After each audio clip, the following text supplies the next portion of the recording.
Good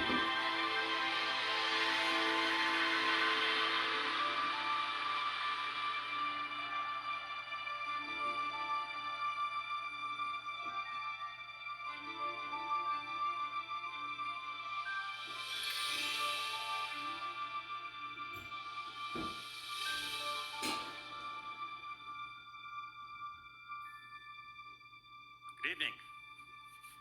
You guys excited? I am very excited because I'm going to be your guide to one of the great mysteries, the Star of Bethlehem. This has been a mystery for 2,000 years since the original events. People have wondered about it for centuries, whether the star was a real event or whether it was something made up by the early church. And really, that's the two basic positions people have taken historically. Believers, some people believe the Bible is true, and they say, well, the star's in the Bible, so I'm good with it. They don't worry about it. But there are other people who have a more critical attitude towards the star, and they read the story, and they say, wait a minute, that star is described as doing things that stars can't do. That must have been made up. It's a myth created by the early church to add weight to the name of Jesus of Nazareth. Well, those are the two pole positions. We're not going to take either one of those this evening.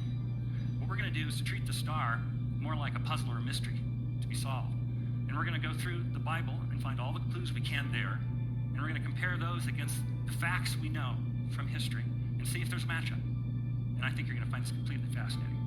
Before I get off into the whole presentation, though, I always like to tell people how I came to do it. So most people want to know that anyway. I'm not an astronomer. I'm a lawyer. And so it's kind of strange that I'm doing this thing at all.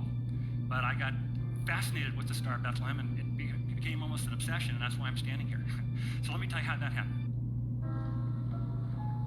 As an Expedia member, you can save up to 30% when you add a hotel to your flight. Sweet dreams.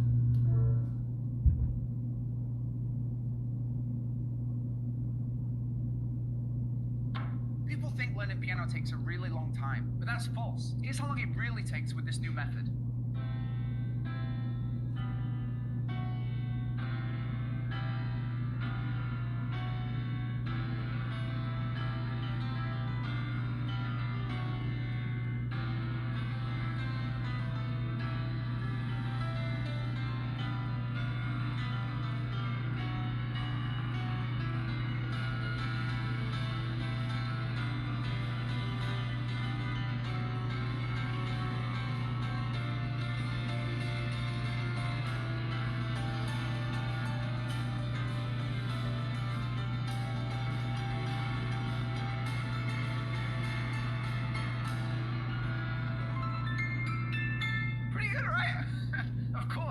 Take traditional music lessons, use piano apps or YouTube tutorials, it could take you 10 to 15 years to get to level 10. But I developed a method that makes it much easier, faster, and more fun to go from level 1 to mastering the piano quicker than any other methods out there. My name is Stephen Ridley. I taught this method to more than 80,000 people in my different classes and workshops, and their results are incredible. Everything that I thought before how you should learn piano seems to be wrong. I didn't expect it can be that fast. And it's so easy. My fingers just remember how to do stuff. I don't even know how that's happening. So if you want to discover this new method of learning piano, I've developed a free online masterclass. To participate is super easy. Click the button below, enter your first name and email address on the next page, and then you'll receive an email with the access link to the free masterclass. Learning piano doesn't have to take a long time. It doesn't have to be painful. It can be really fast and really fun when you know how to go from one level to the next. So, to get to level 10 as fast as humanly possible, click the button below and join me for this free online piano masterclass. And be fast, because this might be the last time that you ever see this ad. Register now, and I'll see you in there.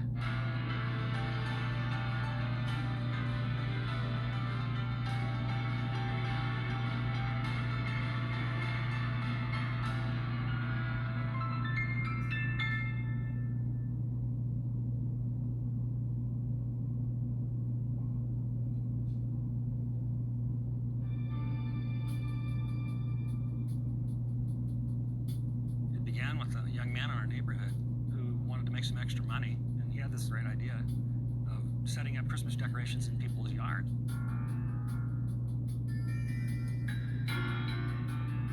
And he went door to door to everybody in the whole neighborhood. He's going to house, and he gets to my house, and he says, Mr. Larson, you're not going to put up the decorations, you're going to look at my book and pick a figure. So I look at the book, and it's full of things like duckies, and bunnies carrying presents and things like that. I'm a deeply committed Christian, so I just couldn't go there. I mean, so I just looked at the thing and I blew it. I declined. Everyone else in the neighborhood did it. And the result was that the whole neighborhood lit up with this unified theme come Christmas.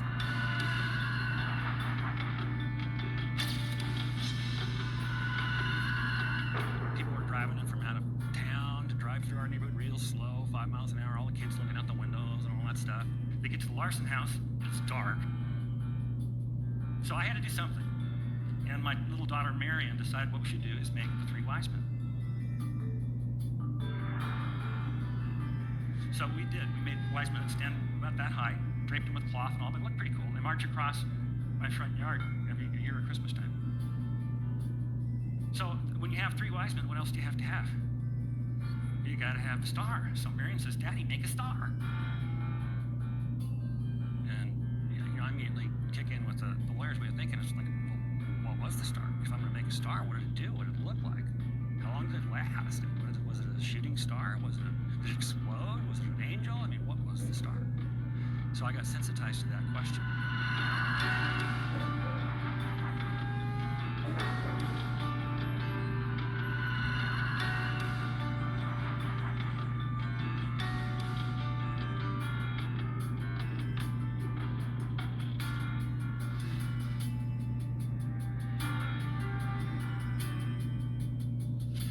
Next thing that happened is I came across an article by a PhD astronomer that took the position the star was a real astronomical event. It fascinated me. Read the article, most of it just went right over my head, because I'm not an astronomer. Didn't really understand it, but I kept it. I actually put it aside and intended to look at it every year, just as almost like a Christmas tradition is what I was going to do. And I always thought in the back of my mind, someday I'm going to puzzle that stuff through. Astronomer or no, I'm going to figure that out.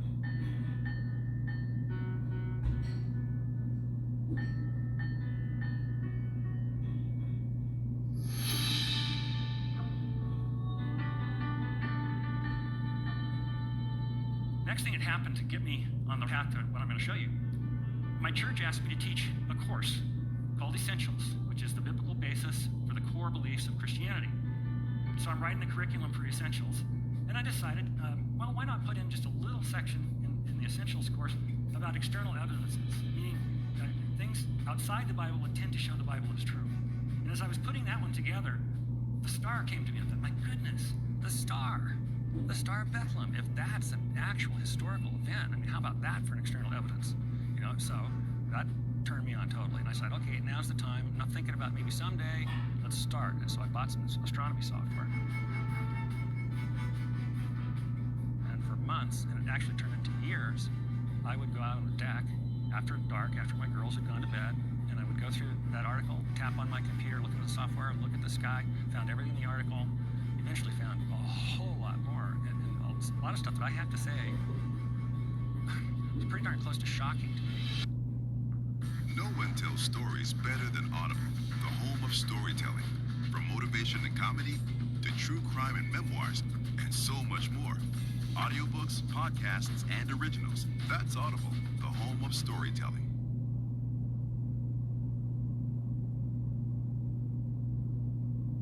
Okay, quiet on set, please. Here we go.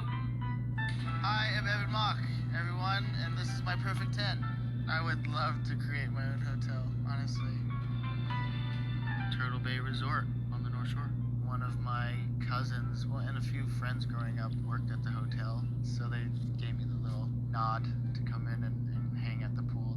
And they just remodeled it. The slide got bigger, and the pools got deeper, and the jacuzzis got hotter.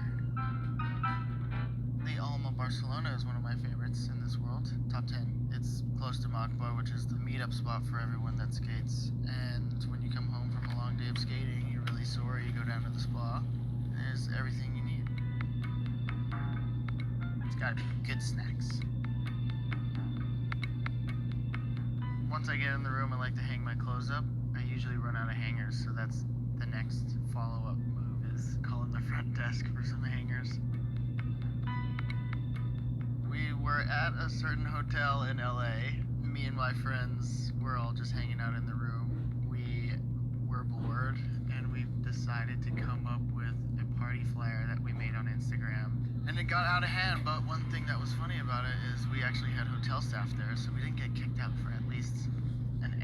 hour and a half for me. I ended up sleeping from a suite in a hotel in Hollywood to my friend's couch. Learned my lesson there. I mean, I don't think I'm the right person to ask about etiquette whatsoever, but I would say unless you're in somewhere tropical like Hawaii or Tahiti or something, just put a shirt on while you walk through the lobby. Last minute hotel adventure. It was the most last minute thing you could ever do. On the way to Naples on the train, we got off on a stop before we should have, and we're like, sick, we're in Naples. We get off the train, we get out of the train station, we're like looking around, and we're in like a cornfield. Okay, well, let's just get a taxi. We can't be that far. No taxis anywhere. No one wants to talk to us. We ended up getting the ferry to Capri and having like a very, very giddy, fun time. Perfect someone to travel with is just someone who would be down for anything and someone that can just roll with the punches. The chicken fingers at the Bowery Hotel, off menu. Ask for extra sauce because that's really where it puts it over the edge.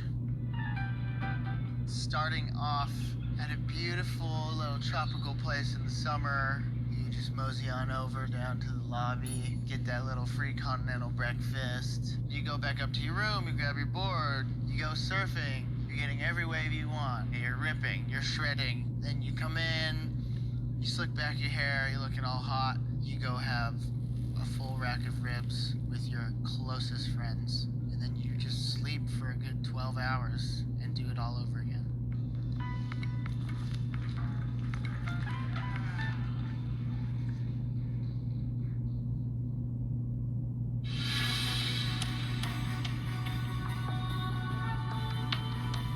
In fact, the presentation, when I first gave it to the Essentials class, basically dropped every jaw in the room. So I thought, well, maybe I'm going to have to show it to more people. So I decided to show it to my entire church. Same reaction. And other churches started asking me.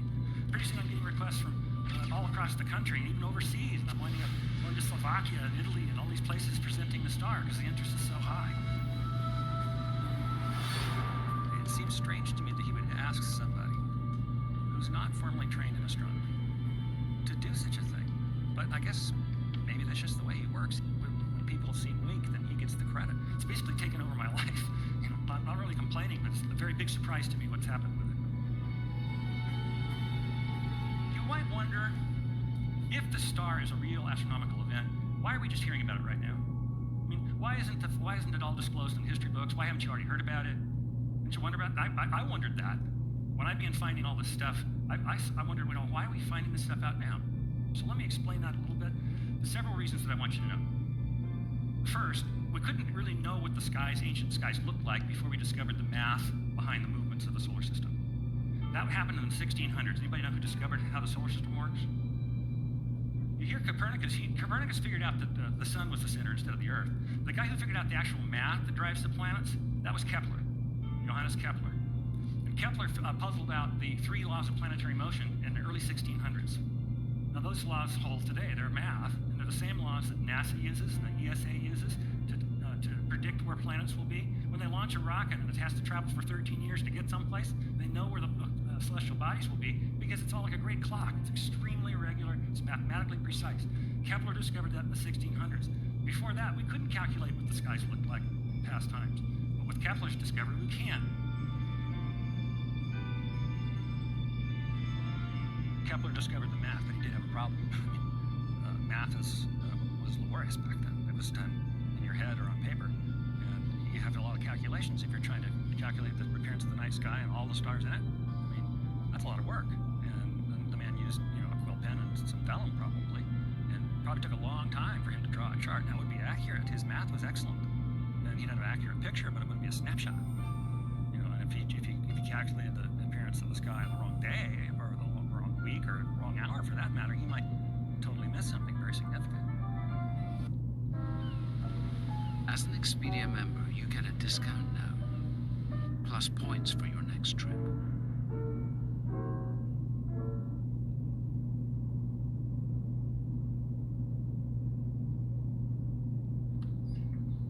Hi!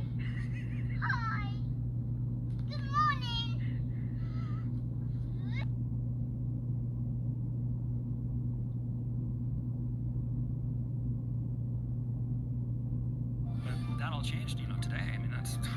reasons why we're hearing about the star now is because we've taken that math and put it into software.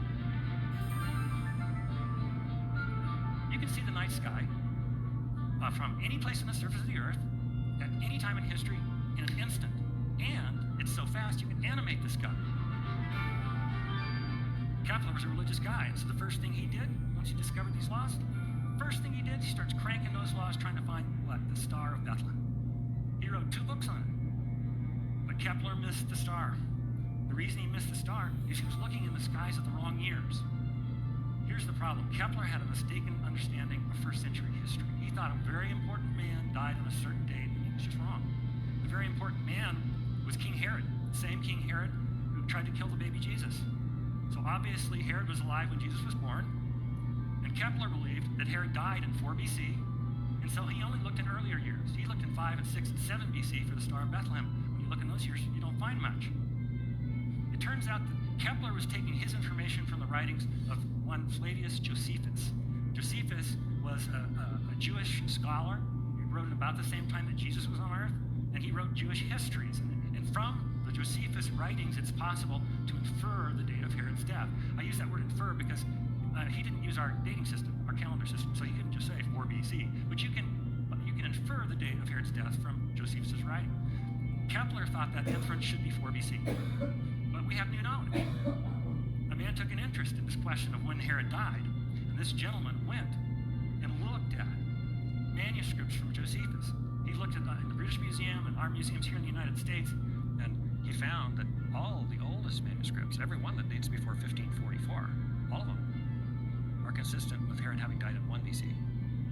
Some kind of a printing or copying error or something crept in and propagated from there. And so actually, if you have a copy of Josephus on your shelf right now, it's probably going to be a 4 BC copy because it propagated widely. But all the early manuscripts, are consistent with Herod having died in 1. And that opens up the possibility for us to look in the years 2 and 3 BC for the star. And when you look there, the sky explodes.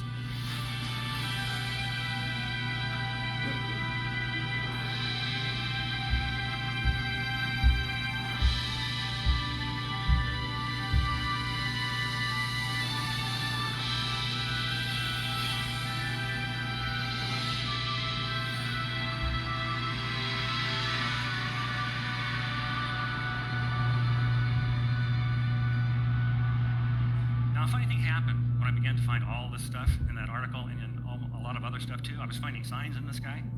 Funny thing happened. I got cold feet. And I decided, I gotta quit this.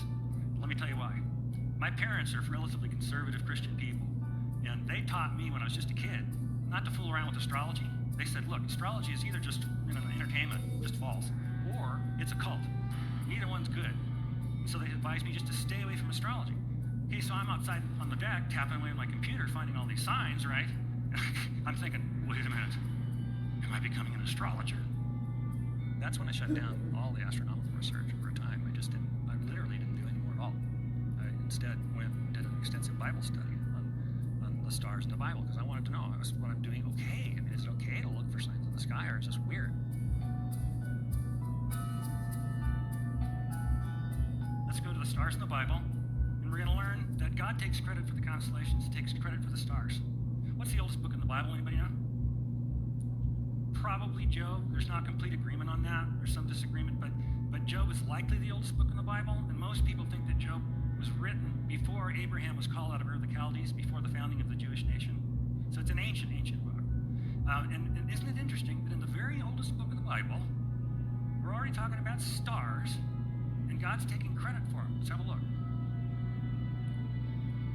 In Job 9, Job is talking. He says, God is the maker of the bear and Orion, the Pleiades, and the constellations of the south. Later in the book, God is putting Job in his place, and God says, hey, Job, can you bind the beautiful Pleiades? Can you loose the cords of Orion? Can you bring forth the constellations in their seasons? He answered, no. He's saying, Job, I made the stars. I made the constellations. I'm running the show. I'm controlling it all. So here's God taking credit for the constellations and stars. Let's have a look and see what Isaiah says. Isaiah writes, lift your eyes and look to the heavens. Who created all these? He who brings out the starry host one by one, calls them each by name.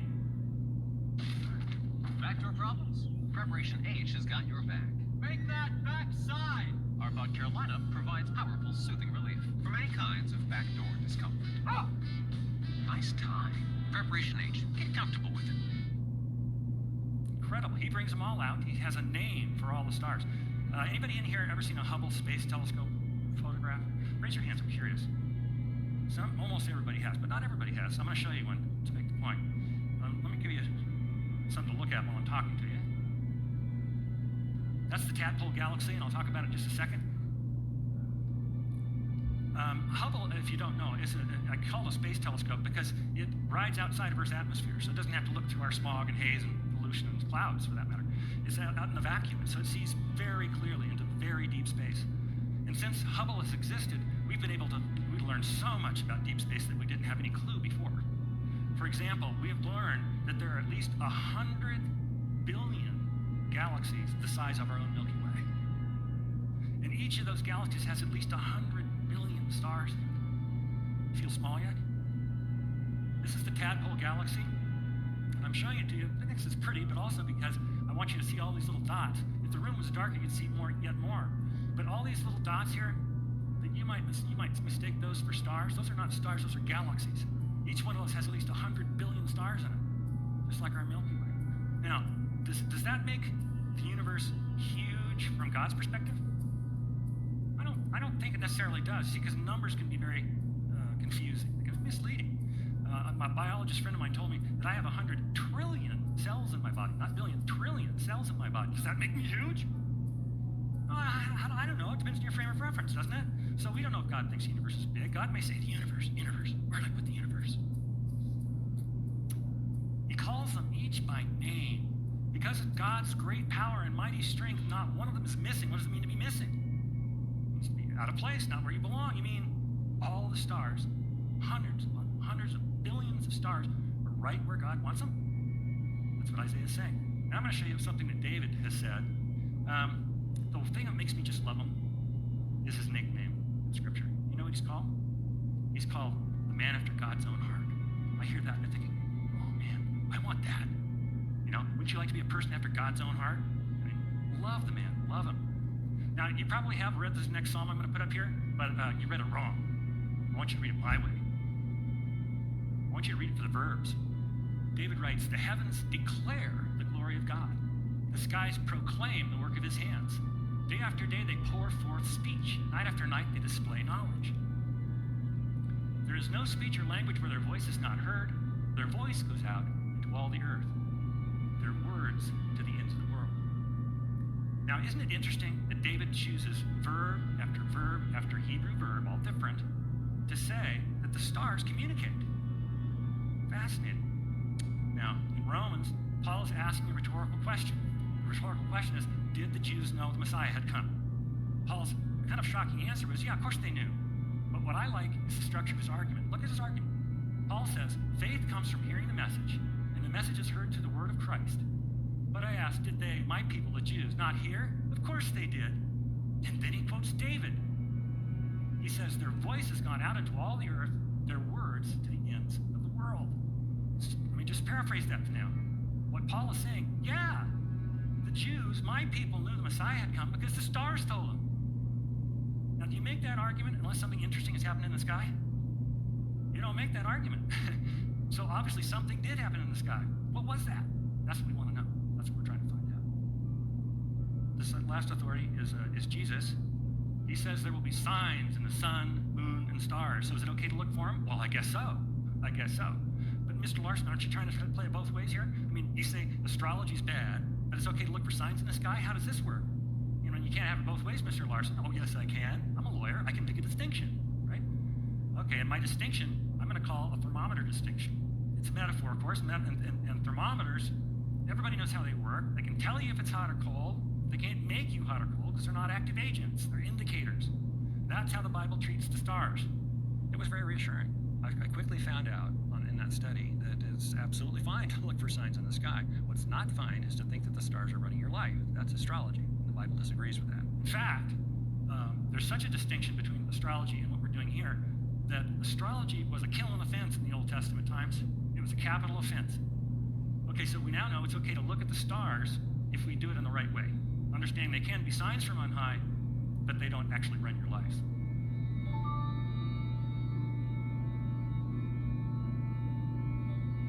began really pushing hard the research after having found the stuff in Craig Chester's article. I wanted to go further. So that means I had to really puzzle it through. It's the only way I feel safe making a presentation is if I pushed it all the way back and I know what I'm saying is so. And I've got the back end filled in. So I went to Matthew and I treated it like it was the Bible. I mean, that was the real set of clues right there. And most researchers don't pay that much attention to Matthew, only to the extent they see, oh, there was a star. They basically don't treat the Bible seriously. They find out there's a star, it's Matthew chapter 2, and then they throw away the Bible, and just start looking around in the sky. And for that reason, nearly everything in the night sky has been proposed as the Star of Bethlehem at some point or another. Nearly everything. I wanted to go through and see, let's mine this for data. I'm looking for data points here. I'm looking for clues to solve a mystery. And so I went through Matthew very, very carefully and found that if you pay close attention, there are 9 characteristics of the star. That's a fair amount of data. When you have that much data, you can quickly eliminate a whole lot of things that other people are proposing. Why? Well, because I'm paying attention to Matthew.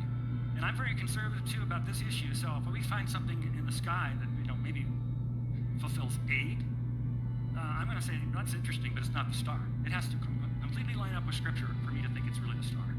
In fact, when you guys go home, if you get interested in this, you go home and you Google this deal. You're going to get a bunch of weird stuff coming up. Occult, strange, bizarre stuff. Fortunately, in most of the major search engines, my site's going to be very near the top because it's very well rated. So you can find my site, and I encourage you to go there. My site is called BethlehemStar.net. Say hello to the new Uni Volt.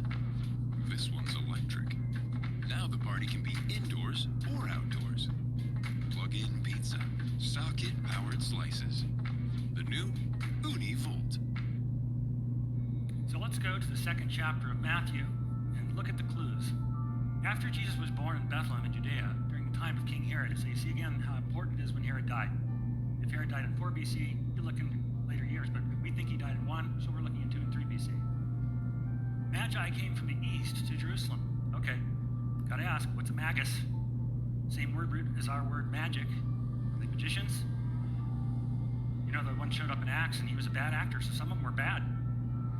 We don't know that much about the Magi. We don't even really know how many there were. We think there were 3 only because there are 3 gifts mentioned in Scripture. But we do know something about Magi, at least, because we have the writings of a Jewish philosopher and historian named Philo. Philo lived in Alexandria, Egypt, in the large Jewish community there, and he was a copious writer. And his works have made it through to the present day. I've got a huge compendium of Philo at home. Most first-century histories have been lost. That's the truth, because we burned the world's major libraries in various conflicts over the years. But Philo made it through, and Philo does discuss Magi. And he describes a particular school of Magi. He calls it the Eastern School. And these Magi he praises. He says these guys understand the natural order, and they're able to explain the natural order to others. They were, according to Philo, probably what we might call something like proto-scientists. They were the scientists of their day. At least this fancy Eastern School of Magi was of that character. Now, we don't know that these Magi in Scripture are from that Eastern school, but don't you think it's interesting that Matthew wants us to know they came from the East? I think he's telling us these Magi were from the good school. Impressive Magi. I have a theory about this Eastern school of Magi that perhaps they were descended from Daniel's day. Daniel never went home. He stayed there until he died. And I'm sure it was training people to come up behind him. That may well be the Eastern school that gets described in Philo. The Magi asked a question that's just loaded with clues. They said, where is the one who has been born king of the Jews? Those 3 clues right there. Did you see them go by? Whatever the Magi saw in the sky suggested to them birth, the Jewish nation, and kingship. Next, they say, we saw his star in the east. I'm going to stop there because I have to correct the translation a little bit. When it says we saw his star in the east, okay, sure, they were in the east, and so yes, they saw his star when they were in the east, but that's not the sense of the Greek. The Greek says they saw the star on Anatole, which means rising in the east, and that's a clue, because most stars rise in the east because of the rotation of the earth, of course, but not all stars do that, like pole stars don't. So that's another clue. And then they say, and we've come to worship him. If the Magi were, in fact, of Jewish descent, that would explain why they'd be looking for Jewish signs in the sky, and why they would be excited enough at what they saw to get on their camels and ride 700 miles to Jerusalem. And it would also explain why when they got to Jerusalem, in addition to asking questions, they wanted to worship the Jewish king. Who wants to worship a Jewish king? Perhaps someone of Jewish descent. Watch Herod's reaction. When Herod heard this, he was disturbed, and all Jerusalem with him. Everybody who heard the story that the Magi presented was disturbed. That is a clue also. It's kind of a hidden clue. It comes back again in a few minutes, but let me just talk about that for a moment and tell you why it's a clue. I'll back into it by getting you to participate. How many people in here have seen the Milky Way? Almost everybody here. Here's the deal. The Milky Way is not visible in most parts of the country for several reasons, light pollution and air pollution being the two major ones. But in ancient times, they had neither problem. For example, they didn't have bright lights like this. The brightest thing anyone ever saw at night was a flame. So their eyes were adjusted. Plus, they didn't have air pollution, which cuts down visibility. They didn't have smog and stuff like that back then. As a result, they all had seen the Milky Way. Everybody had seen the Milky Way, and were familiar with the stars and the constellations and all because the star, they were perfectly available to the naked eye, unlike most of our cities. Another reason they knew about the stars is it's a hot, arid place to live, the Middle East. And in the summertime, people used to sleep on their roofs. And that way they got off the street level for a little bit of security and got out of the hot house and just could lay there in the relative cool. And as you lay there on your back, what are you seeing? I mean, internet, like you people? No, they're looking at the stars all night, every night. As long as they're up, they're seeing stars. And so people understood the sky. Now here's why that's a clue. When they heard about the star from the Magi, they were shocked. That's a kind of clue, and I'm going to come back to it in a minute. It appears twice. When he had called together all the people's chief priests and teachers of the law, he asked them where the Christ was to be born. Now what's going to happen is his chief priests and teachers, they're going to quote the ancient prophet Micah. And it's a faithful prophecy, too, that Micah makes. In fact, if Micah hadn't made this prophecy, Herod wouldn't have killed all the little babies in Bethlehem. The king's experts say, in Bethlehem in Judea, they replied, for this is what the prophet Micah has written.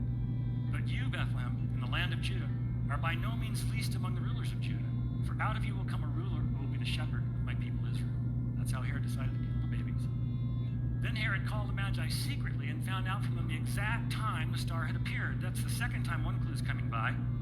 He doesn't know when the star appeared. He had to ask. That's an important clue. And then the next clue is that it's associated with an exact timing. Okay, we're building up our 9 points. He sent them to Bethlehem and said, go and make a careful search for the child. As soon as you find him, report to me so that I too may go and worship him. After they had heard the king, they went on their way, and the star they had seen in the east went ahead of them until it stopped over the place where the child was. 2 more clues. It went ahead of them as they went from Jerusalem to Bethlehem. Let's do that one first. You may not know the geography of Israel. You don't need a map. You don't need a star. You don't need a guide to find Bethlehem from Jerusalem. It's 5 miles south on the main road. You can see Bethlehem from Jerusalem. So it's just 5 miles south, so we know the star, whatever it was, had to be ahead of them as they were headed due south. Okay? Oh, you know what else? There's another clue I have to pull out of this for you. Remember that they saw the star when they were in the east, and then they traveled to Jerusalem, and then they saw the star still? That means the star endured over time. No one tells stories better than Audible, the home of storytelling. From motivation and comedy to true crime and memoirs, and so much more. Audiobooks, podcasts, and originals. That's Audible, the home of storytelling.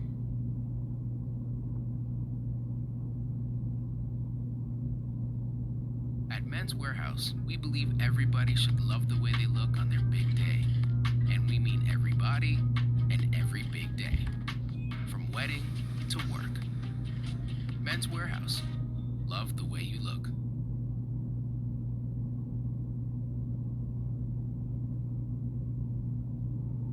And then here's the tough one. Here's the toughest of all 9 points.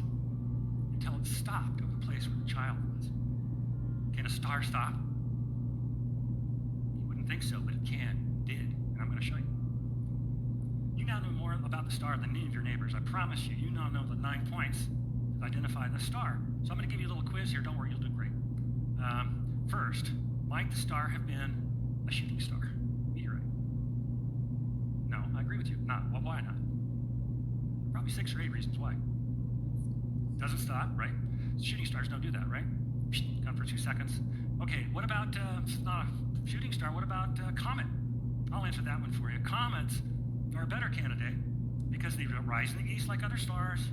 They endure over time. They can be spectacular. Some of them have tails that could be taken to point. That's kind of cool. But I don't think it was a comet. I got basically 3 reasons for thinking that. First one is kind of soft science, but it's just the fact that from the earliest recorded human history, and by that I mean cave paintings, from the very earliest times, comets have been omens of doom. That's how humans conceive of them, because they operate outside the normal system. They come from nowhere, it seems like. So in the earliest cave paintings, if there's a comet in there, in the cave painting, all the animals are running from it. And even in the 20th century, even as far as that, modern time, people still thought comets were omens of doom. The first time Halley's showed up in the 20th century, all the churches packed. Everybody thought, the world was ending. So what I'm thinking is probably wasn't a comet. I mean, would God choose an omen of doom to announce the coming of Messiah? I mean, well, maybe. It doesn't seem likely. But there are other reasons not to think it was not a comet. Several ancient cultures kept excellent astronomical records, notably the Chinese. You go to the records, you look in the years 2 and 3 BC, which is our hypothesis, no comets. But the one that persuades me the best, the one that I think is the strongest evidence that it wasn't a comet, is that's kind of a funny clue, where Herod was surprised about it. Herod didn't know when the star appeared. He had to ask. And that's really fascinating to me because that just suggests that it may have been an ordinary thing in the sky that was striking when explained. When the Magi put it in context and said what was happening and had been happening for the last 9 months, I think that's what blew him away. Look, if a comet appears in that ancient culture where everybody sees the sky most and every night, are people going to know about it? Yeah, and it's an omen of doom. It's going to be the talk of the town. I mean, everybody's going to be buzzing about it. So probably not a comet. Well, how about a nova, an exploding star? Now, they appear at a point in time. That's good. Last over time, they rotate. I should say they rise east. Probably not a nova, though, for the same reasons. You look at the Chinese records, there aren't any novae recorded. And also, Herod would not have had to ask. If the thing appears, everyone's going to know. So have we wiped out everything? No, we haven't. There's another class of things. We have one class of stars that we call wandering stars. Today, moderns call them planets, but that word comes from the Greek verb to wander. They're called wandering because they move around in the field of fixed stars. When you go outside and look up tonight, you're going to see just this huge canopy of stars. We often visualize it as a sphere over the Earth. And those stars, most of them in that sphere, they move very, very slowly. Of course, it's really us that's moving, but the Earth rotates, and it makes the stars appear to rise in the east and set in the west, right? Most stars then are in the fixed class, but then there are the wandering stars, the planets. And the planets move around through the field of fixed stars. They do interesting things. So might one of these wandering stars have something to do with Messiah's star? Well, that's going to be our working hypothesis. Anybody tell me what's the largest planet in the solar system? It's Jupiter. Jupiter's named for the highest god in the Roman pantheon. It's a gas giant, we call it. It's the biggest planet by far. It's about 11 times the diameter of Earth. It's hundreds of times more massive. Runs in an orbit way outside of Earth. It takes about 12 years to get around the sun. So might Jupiter, which has been known as the king planet from ancient times because it's the biggest one, might Jupiter have something to do with Messiah's star? Well, that's going to be a hypothesis that we can test. Now, it's not going to be enough to have a kingly name. Jupiter's going to have to do some pretty peculiar things to satisfy all 9 points from the Bible.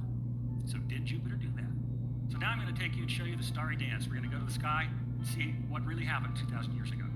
This program, incidentally, is it's called Starry Night, and it's a fabulous program. I'm only going to use it just a little here today to show you something spectacular, but if you're interested in astronomy, it's great stuff. Used widely by astronomers around the world. It is extremely accurate. It incorporates Kepler's 3 laws of planetary motion, plus Newton refined Kepler's work. He added something called perturbations, and that's all included in the software. So what I'm going to be showing you through these screens is not something that approximates what things looked like in ancient times. It's quite an accurate reproduction of the positions of the planets because we can actually calculate them. So we can view from any place we like. I'm choosing to view from Babylon because I believe that's probably where the Magi came from. That's the Eastern school. Now, most everybody in this room knows that Babylon's in Iraq. People didn't used to know that, but now everybody's very familiar. It's about 60 miles south of Baghdad, right? And you can choose to choose any time to view, and we're viewing 3 BC. It's September. This is the compass rose. It says east, and this red line is the path of Jupiter through the sky. I've turned it on just to make it easier for you to follow Jupiter. Now, when I animate the sky, what's going to happen is you're going to watch the screen increment. It's going to kind of do it stepwise. And what's happening in between those steps is the program is running through all that math to make sure that exactly what you see is exactly what happened. So let's take a look. We see Jupiter rising. I'm a Vegas hotel. I know what you're thinking. It's cool. I don't want anything too serious either. Just a fun, spontaneous thing. I'm looking for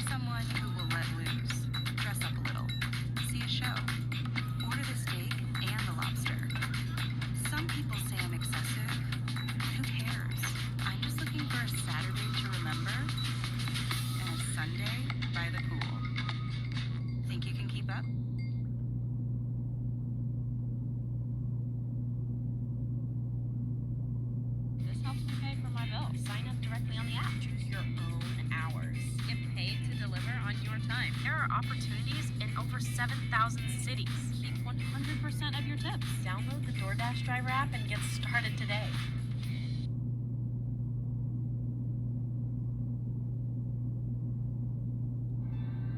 Oh, cool, Mr. Larson. Better be more, right? There's more. I'm already messing with you, though, because there are actually two things here. Can you see the two objects there? Let me take you to another screen so I can enlarge it without messing this screen up. I'm just going to zoom in. And as I zoom in, you'll find that there are two objects there. This is Jupiter. The smaller object is a star. It has a name. It's called Regulus. That's the same word as our word regal. The Babylonians called Regulus Sharu, which means king.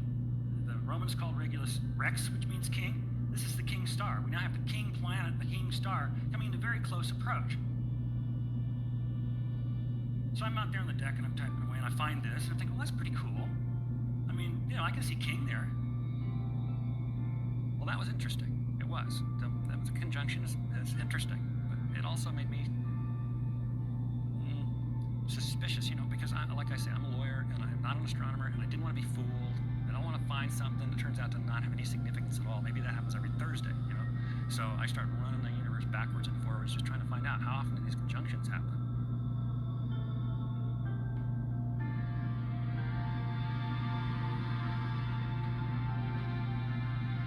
Here's the situation. Let's just make some assumptions to put this in context for you. I don't know how old any of the Magi were, but let's just make some assumptions. Let's say you have to be an apprentice to become a magus. Let's say that you make the grade by age 20 or something. Then you got maybe 50 years until your eyes go bad and you can't observe anymore. So let's say they had 50-year careers. Let's put them in mid-career, just making some assumptions here. If that was the case, and if they were watching, weather permitting, if they were watching, they might have seen something like this 2 or 3 times before. So somewhat rare, somewhat interesting. Yeah, make a note of it. That's what they were into. But probably wouldn't send them to Jerusalem. Probably not. But of course, there's more. Now, I'd already told you that wandering stars move about in the field of fixed stars, right? But they don't do it correctly. Just so you know, the planets misbehave. Let me show you what they do. Here's what it looks like. Well, here's what Mars looks like as it moves through the fixed stars. It moves along like you'd expect it to, but then it slows down and loops, continues on a ways, and loops again. What's with that, Mars? That's pretty weird, isn't it? Okay, I mean, it's looping through the sky like that. That's exactly what it looks like, but of course it's optical. It's what astronomers call retrograde motion. Retrograde motion. It's caused by the fact that we're watching from a moving platform. Just like when you are driving your car and you pass somebody on the roadway, they appear to drop back. They're not really going backwards. You're just watching from a moving platform. Same thing, we're watching from Earth. So when Earth spins past another planet in its orbit, the planet may appear to act strangely, move backwards, retrograde motion. And Jupiter does that, of course. Jupiter's retrograde is very shallow. If I can get my star to go on. Jupiter goes like this. It slows up. It doesn't blink like that. And it does a very shallow little circle. Kind of a little, like that. Yeah, it kind of looks like a halo over somebody. So did Jupiter do that at an interesting time? Well, yes, it did. Let's take a look. I'll animate Jupiter and let it drop a tail so you can watch it. Jupiter passed Regulus, changed its mind, stopped and went back for a second close approach. That's 2. Passed Regulus again, changed its mind, and came back for a third close approach. Triple conjunction, much more rare, much more rare. And if you choose to see it, Jupiter has just drawn a halo or a crown over the king planet. Interesting. I can see king there, can't you? I can see king, right? Some people would say, well, king, new king, or maybe it means birth. I don't know. I can't get much more out of that, but I do see king there. Very sure. A lot of stuff still missing, though. I mean, I don't see the Jewish nation up there anyplace. So, of course, there's more. Next, I want to ask you a question. 12 Jewish tribes. One produces Messiah. Which one? Anybody know? You're right. Say it louder. It's Judah. That's right. What's the animal symbol for the tribe of Judah? That's correct. Okay, good. Let me take you to the first book of the Bible. Look at Genesis 49 for a prediction of the coming Messiah. We read, "You're a lion's cub, O Judah. You return from the prey, my son. Like a lion, he crouches and lies down. Like a lioness, who dares rouse him? The scepter will not depart from Judah, nor the ruler's staff from between his feet, until he comes to whom the scepter belongs, and the obedience of the nations is his. I need a prop. I'm going to use this for a prop. Y'all know what a scepter is? The thing that kings hold to show they're kings, right? I want you to remember the scepter is going to show up again. Okay? So this is a prediction of Messiah coming in his role as King of Kings. Well, that association with the Lion of Judah, that helps us. Let's go back to the sky. If we look at the sky and turn on the constellations, we'll see that Jupiter has been crowning Regulus right here in the constellation Leo the Lion. Well, now I can see an association with the Jewish nation. I can see King in Leo. Well, that's pretty interesting. That's pretty cool. But there's something even bigger that I got to show you that really spooked me when I saw it. And to do that, I'm going to take you back to the Bible. I can't wait to get out of here. And right into my shower. New Dial with Hydroqueen Complex and Vitamin E. Cleanses deep but is gentle on skin. Dial up your day. Let's do this. To the last book of the Bible. We've just been in the first book of the Bible. Now we're in the last book of the Bible, Revelation. And I want to talk a little bit about Revelation first and about its author, because I want to make sure you're all on the same page. It was written by a man named John. He wrote 5 books of the New Testament, including the Gospel. He wrote Revelation when he was an old man. And under dire circumstances, the guy was on the island of Patmos, basically locked up for his Christian beliefs. And he was there, most commentators think, for 6 to 9 months, basically solitary on a rocky island.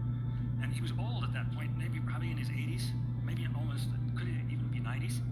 And that's when he wrote the book of Revelation. Now all of you who've read it, you know it speaks in a swirling prophetic imagery, and it's a lot of it seems metaphorical. Sometimes it's not chronological. It's a difficult book. It's a difficult book to interpret. But I can't explain most of it. I can, though, explain a little. I'm going to go to Revelation 12 and show you a corner that I think I understand. Let's take a look and see what John describes. He says, a great and wondrous sign appeared in heaven. What is the sign? Well, I want you to watch this. It's a woman clothed with the sun, with the moon at her feet, and a crown of 12 stars on her head. She was pregnant and cried out in pain as she was about to give birth. Then another sign appeared in heaven, an enormous red dragon with 7 heads and 10 horns and 7 crowns on his heads. If you understand this, please email, okay? His tail swept a third of the stars out of the sky and flung them to the earth. The dragon stood in front of the woman who was about to give birth so that he might devour her child the moment it was born. She gave birth to a son, a male child, who will rule all the nations with an iron scepter. Hey, here's that scepter again. Who's the child? That's Jesus in his role as King of Kings. We saw the prediction in Genesis, and here in Revelation, he appears again, and he's got that scepter, because he's now the King of Kings. So, if the child is Jesus, who's the woman? Yeah, that's pretty easy. Okay. And in metaphorical terms, who's the dragon that waited at the foot of the woman to devour the child? That's Herod. The dragon is Herod. John elsewhere tells us in Revelation that the dragon is Satan, but we know in human terms it was Herod. So we now understand what he's describing is the birth of Jesus, but he sees it in the heavens. I'm going to show you something now that definitely got all the little hairs up on the back of my neck and the back of my arm, and because what follows Jupiter into the sky as we animate the sky is Virgo, the Virgin.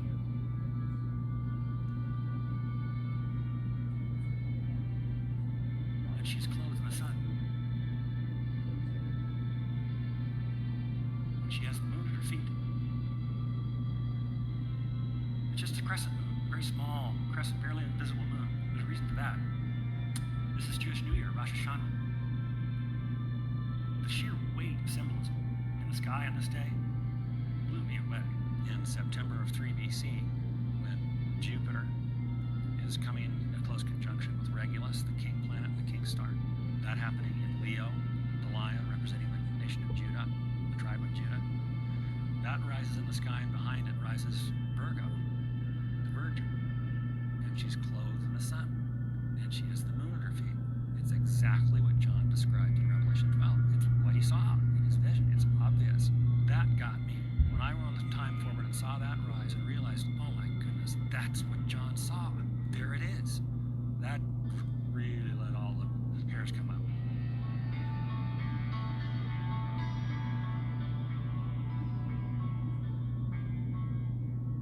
So I'm looking at all this stuff happening, and everything's just, really moving me, and I'm thinking, man, this may birth of Jesus.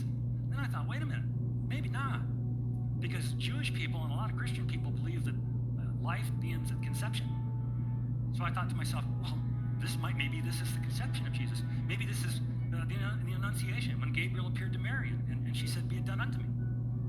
Well, you can test that, I thought. Well, let's just wind forward 9 months and see if there's anything interesting happening in the sky. So that's what I did. So let's jump forward 9 months. Now, we're still viewing from Babylon because I don't think they've left yet. It's now 2 BC. It's June. It's 9 months later. Jupiter has finished crowning Regulus in Leo. Is now moving backwards through the constellations like it always does. I'm going to note the sunset because I need the sky to be darker. You can see it setting in the west, of course, like everything does, because it's the rotation of the Earth. Incidentally, if you're in Babylon and you're looking west, what are you looking toward? Israel. Okay. Now I'm going to show you something that you can see in any planetarium around the world. Even if they don't believe in Jesus or the Bible or anything, they're going to show you this at Christmas. Because all planetaria do Christmas shows. That's the only way they can get you in there, right? And they always show this event because this event is simply so spectacular. Whether they believe in God or not, they're going to show you this shot. I'm going to kind of cheat as I show it to you, though, because observation back then was all naked eye observation. They had no lenses. So I'm going to cheat. I'm going to zoom in because I want to show you guys, I'm going to take you in on the secret of what's happening here. They couldn't zoom, but we can, so I'm going to zoom in, way in. Until finally, I get those two objects separated. One of them's Jupiter, the other one's another planet. You're going to tell me which one, too. Men are from Mars, women are from Venus. That's the mother planet. Venus is the mother planet. So we have Jupiter, the king planet, Venus, the mother planet, coming into very close conjunction. That seems kind of pregnant, doesn't it? In fact, they got even closer than that. Let me wind time forward just a little bit. What I'm trying to show you is that they really stacked like a figure eight. So they didn't block each other's light. They added. What you had then was two stars stacked on top of each other, too close together to separate with the naked eye. So to the observer, it appeared to be the brightest star anyone alive had ever seen. We know the math, and so I can tell you that no one alive had ever seen a star that bright. That was it. I believe the star of Bethlehem was the brightest star. So we've seen the birth of a king in the sky. We've seen the brightest star. But now we have the issue of it being in the south. Remember when they were traveling from Jerusalem to Bethlehem, the star is said to have been before them, ahead of them. So it would have to be in the southern sky. So let's go back to the sky. See if Jupiter did that. They've now traveled to Jerusalem. It's November. I'm giving them some time for travel. This is south. Remember, Bethlehem is due south of Jerusalem. And at 7 in the morning, sure enough, there in the sky, in the southern sky, is Jupiter, the little town of Bethlehem. Now the hard part, though. Can a star stop? How can a star stop? That was a puzzler. Because we all know stars can't stop. I mean, physics and inertia prevent that. So I puzzled with that hard. I worried about that one until I realized that I had the problem upside down. I had it backwards. The problem is not that stars can't stop. The problem is that all stars are always stopped. I mean, they move like the hour hand on your watch. You can't see it. You know it's moving, but you can't see it move. Well, if the problem is that stars are always stopped, what can Matthew have meant by saying the star stopped? And I thought retrograde motion, because of course stars do stop, planets do, in their movement through the field of fixed stars. They stop, they even reverse course. And that's how I think retrograde motion explains what the star stopping was. So did Jupiter do that? Let's have a look. I'll animate Jupiter and let it drop a tail. And there you see it, sure enough. Jupiter comes to a full stop and reverses course over the little town of Bethlehem. But I want to show you another screen that's more fun because I can throw dates with it. Now what I'm going to do on this one is I'm going to let Jupiter fly through the field of fixed stars, and it's going to throw off dates so we can tell when these events are happening. The first one there, I know it's small, I'll read it for you. It says 10:30 of 2 BC. Now let's fly Jupiter. You see it moving through the fixed stars. That says 11:25 of 2 BC. It's slowing up. It's going to stop right about here. Reverse course. The date when it stops over the little town of Bethlehem, 12:25 of 2 BC. Does that date sound familiar? Well, Mr. Larson, you mean they went down there on Christmas? Well, turns out that's true. Am I saying that Jesus was born on 12/25? No, I'm not saying that at all. Absolutely. In fact, I don't think anyone thinks that. No, what I'm saying is that is quite possibly the date of the first Christmas. Did it have any meaning to them? No, it had no meaning. The date had no meaning to them because they didn't even use our calendar system. I mean, but it does have meaning to us. It could well be a sign to us. Let me give you the chronology now. In September of 3 BC, Jupiter crowns Regulus in Leo. Up rises Virgo, clothed in the sun. New moon birthed at her feet. Rosh Hashanah, Jewish New Year. 9 months later, the biggest planet goes together with the brightest planet to make the brightest star anyone alive had ever seen. Where? Right over Jerusalem as it sets. The Magi ride. They get there sometime around November. They go to Herod. They say, we've seen the star. Where's the baby king? Herod says, Bethlehem. So they're leaving the gates of Jerusalem to go to Bethlehem, 5-mile trek. And they look up, and there's the star. There's Jupiter, right over this little town of Bethlehem. One of the guys, who's the guy who does the math for the group, he's going, wait. It's in full retrograde. It's stopped right over the little town of Bethlehem. They ride down to Bethlehem in 1225, 2 BC. We know that's the date because that's when the star stopped. They're carrying gifts, remember? Frankincense, gold, and myrrh. They find the baby boy. Is he living in a manger? No. He's moved. He's in a house now. He's described in Greek as a paidion. He's a toddler. They find the baby boy and they present these fabulous gifts to him on what turns out to be the first Christmas, 1225, 2 BC. As a parent, you have the power to be very binfluential. What is binfluential? It's working with your family to recycle right. Recycle paper, cardboard, metal cans, glass bottles and jars, and plastic bottles, tubs, and jugs. Fill your bin and avoid bagging recyclables. Just keep it loose. You may not win Parent of the Year, but your kids will see you do some good. So be binfluential. Go to SiouxFallsRecycles.com. And now I've shared with you the Star of Bethlehem, but now I'm going to reveal something to you. It turns out in my studies, I find that the Star of Bethlehem is the beginning of what I think of as a celestial poem that ends at Christ's death. And to show you the full poem, I've got to take you to the day of the cross. I'm going to talk to you about Pentecost, but first I kind of have to give you some background so you'll understand. Jesus was killed at Passover. The next Jewish holiday is a feast. It's called Feast of Pentecost. It's called Pentecost because it comes 50 days after Passover, so it's Pentecost. Now, Pentecost is a festival, and Jews who could afford to travel came from all the surrounding nations, came back to Jerusalem for this festival, so a lot of out-of-towners in town. Let's do the chronology of Christ's death. Remember, he dies on Passover, he's buried, he rises again. The Bible says that he then appears to people on earth, stays around for 40 days. So he almost makes it to Pentecost, doesn't he? Then he leaves, and he gives instructions. He says, stay here until you receive power from on high. So they do. The disciples stay in one place, and they're all gathered together, and Pentecost comes, and the weirdest things start happening. Something like a sound of rushing wind happens in the room where they are. Something like fire dances over their heads, and suddenly the disciples begin to speak in foreign languages, other tongues. People who are in town for the Pentecost feast hear the commotion. The crowd starts to gather, and these out-of-towners are hearing their own languages being spoken by a bunch of Galilean fishermen. It gets crazy. The crowd gets big enough that there are hecklers in the back, and one of the hecklers shouts out, says, "Oh, they're just drunk." Peter stands up and says, "They're not drunk. It's only 9 in the morning." I lecture to a lot of college students, and I'm wondering, this is persuasive? So the next thing he does, don't try on your own. What he does next is crazy. He's got a huge crowd, and it's kind of an unruly crowd. He's got hecklers and stuff. So Peter stands up, and he starts quoting an ancient prophet. This is what he says.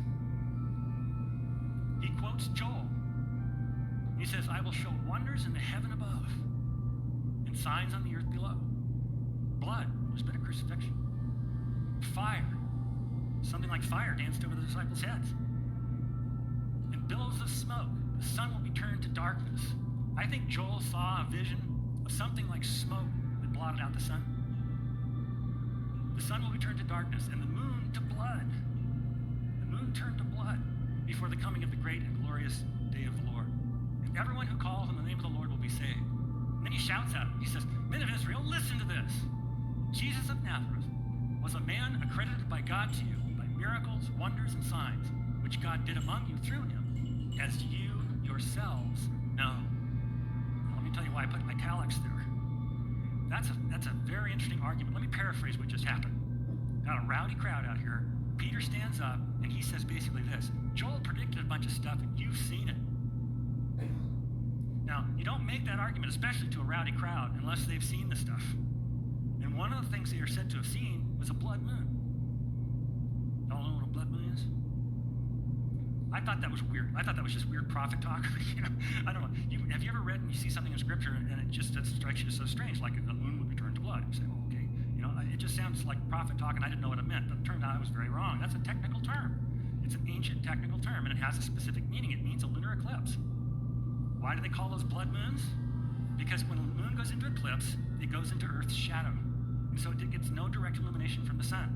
Instead, the only light that hits the moon under those conditions is refracted through the Earth's atmosphere. It's redshifted. The same thing, a similar phenomenon makes our sunsets red sometimes. So when the light comes through our atmosphere and it's redshifted, it illuminates the moon, which becomes a dull red color. Have you ever seen one of those? Yeah, pretty spectacular. It can be. Well, here's the just what we've just seen. Peter says that Joel said there's a blood moon, and you've seen it. So there was an eclipse. Interesting. Now we need to date Christ's execution. The reason we have to do that is otherwise we won't know what to look at the sky. We need to know what day we should study the sky to see the end of this poem that I'm showing you. So we have clues. Incidentally, let me make another pitch for my website here, BethlehemStar.net. The reason I'm pitching it again right here, there's a whole lot of really fascinating stuff on the website about this issue, the dating of Christ's execution. First, we know it was Preparation Day, and the Sabbath was about to begin. Okay, some of you may not know what Preparation Day means. Jews of this time, if they were observant Jews, could not work on the Sabbath, which was Saturday. They couldn't cook, they couldn't wash clothes, so if they wanted to eat, they had to prepare it on Friday. And so Friday came to be called Preparation Day. So all four Gospels say that Jesus was killed on a Friday. Next clue. It was just before the Passover feast. That's super useful because we know when Passover is. We find from Leviticus, the Lord's Passover begins at twilight on the 14th day of the first month. That's the Jewish lunar month of Nisan. The Jewish calendar is not a solar calendar like the one we use. So, those three clues taken together are extremely powerful. And let me explain why. Because their lunar calendar works like our solar calendar in some ways, and this is one of them. Think about your birthday. It's always on the same day of the month, right? Is it always on the same day of the week? No, because in the solar calendar and in the lunar calendar, days of the month can float through the days of the week. Our calendars are alike in that. But that's a clue. It's a huge clue, because now you can see Jesus must have been killed in a year when Nisan 14 happened to fall on a Friday. Can you see that? Okay, that really narrows things down. Let's get some more clues up there. Jesus himself was about 30 years old when he began his ministry. John recounts 3 Passovers during Christ's ministry. And we know he was taken before Pilate. And we know when Pilate sat, because Tacitus, the Roman historian, records it, 26 to 36 AD. So all these things taken together, plus more stuff on the website, come to one conclusion. Only April 3 of 33 AD seems to fit all the lines of evidence. This is the day of the cross.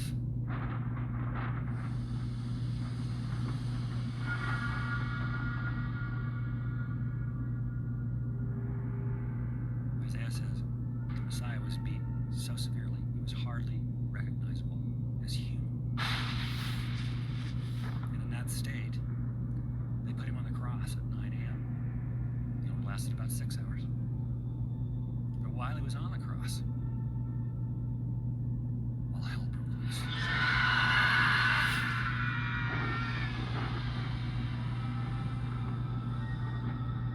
Earthquakes, big enough to bust boulders, because the New Testament tells us this. The sky gets darkened. Joel, in his vision of this event, seems to describe billowing clouds of smoke that obscured the sun. Tombs get shaken open.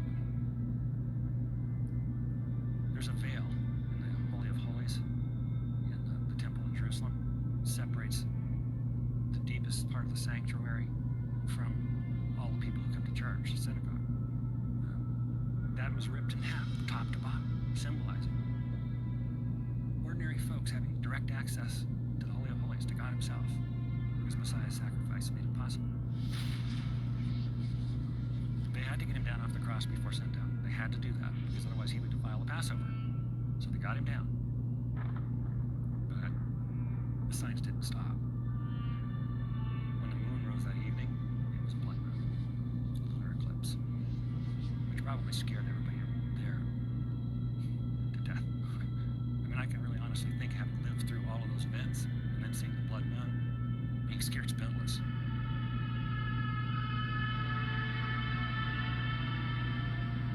The moon rises, it's already in eclipse. It's a blood moon. Now, I don't know what the Roman soldiers said when they saw that, but don't you know they were freaked out? I mean, seriously. After all these events during the day and then the moon comes up and it's a blood moon, they're probably thinking, oh man, wrong side of this one. But there's more. I want you to see it all. To show you what else there is, I need to take you back to Scripture. Because I want to get some data from Mark. I'm jumping around in the book because all I want is the time of day. It was the third hour when they crucified him, Mark tells us, and Mark counts from 6, so he's telling us he went on the cross at 9 a.m. At the 6th hour, which is noon, darkness came over the whole land until the 9th hour. And at the 9th hour, Jesus cried out in a loud voice, Eloi, Eloi, lama sabachthani, which means, my God, why have you forsaken me? It was a loud cry. Jesus breathed his last. You know, we wore wristwatches, but Jesus died at about 3. Back to the sky. Now, can you see, if the moon rises in eclipse, that eclipse has to have begun beneath the horizon? It's already an eclipse, okay. Well, of course, they couldn't look beneath the horizon, but we can. We have software. So I'm now taking you beneath the horizon. It's 2 p.m. Jesus is on the cross and he's still alive. When I animate the sky, I don't think you're going to be surprised at what you see. But as Jesus expires on the cross, the moon goes into eclipse. But there's more. To show you what else there is, I need to remind you of the skies of Jesus' birth or perhaps conception. Magnificent imagery: Jupiter, crowning Regulus, in Leo, uprises Virgo, the Virgin, clothed in the sun, new moon, Rosh Hashanah, spectacular. Now we turn to the sky, Christ's death, and turn on the constellations. And you see, the moon has returned to the foot of Virgo. But now it's a full moon, a life fully lived, blotted out in blood.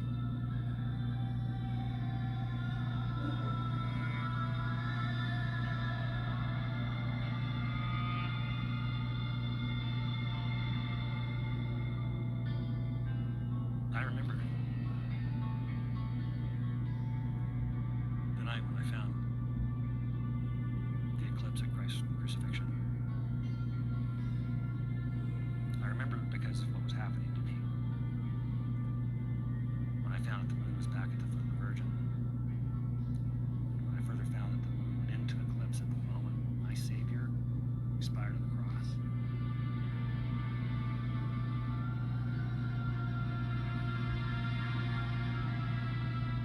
And I remember exactly what I said. I don't think I can ever forget it. I looked up at the sky. I said, my God, what did you do? Because this is poetry of terrible beauty. It showed me a side of God that I had not seen. It showed me a God that write poetry to record both the coming and the passing of my Messiah. Claren's worldwide bestseller Double Serum, 2 serums in 1, with 21 potent plant extracts including turmeric. In 7 days, skin appears smoother, visibly firmer, and more radiant. Double Serum, now also in a lightweight texture. Fast absorbing, barely there feel, same powerful results. Claren's Double Serum, double the power in every drop. And then he let me find it.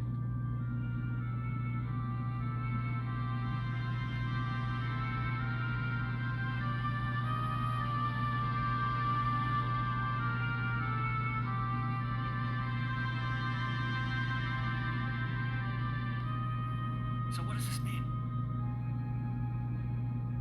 What does this mean? You know, human beings have a characteristic response when they see a sign. to draw near to learn the fuller message. That's what Moses did when he saw the bush that burned but wasn't consumed by the flames. He drew near to learn the fuller message. It's what the Magi did when they saw the symbolism in the sky. They wrote for Jerusalem to learn the fuller message. So what does this mean? One thing it means is you can press the scriptures extremely hard and they hold up. But it means more than that. I believe it means Messiah has come. Our Messiah was announced in the sky. It's possible for us to have reconciliation with the perfect God because of Messiah's sacrifice. We just have to accept that. It might mean even more than that. Because if we found the star and a reasonable person could conclude that we have, well, then the star was part of the natural order. The solar system is like a great clock. It's mathematically precise. We know exactly what it looked like thousands of years ago. And if the star was part of that great clockwork solar system universe, that means it was a clockwork star. And that to me is almost overwhelming, because that means that from the very moment that God flung the universe into existence, he had to know exactly when he would enter the human race as a man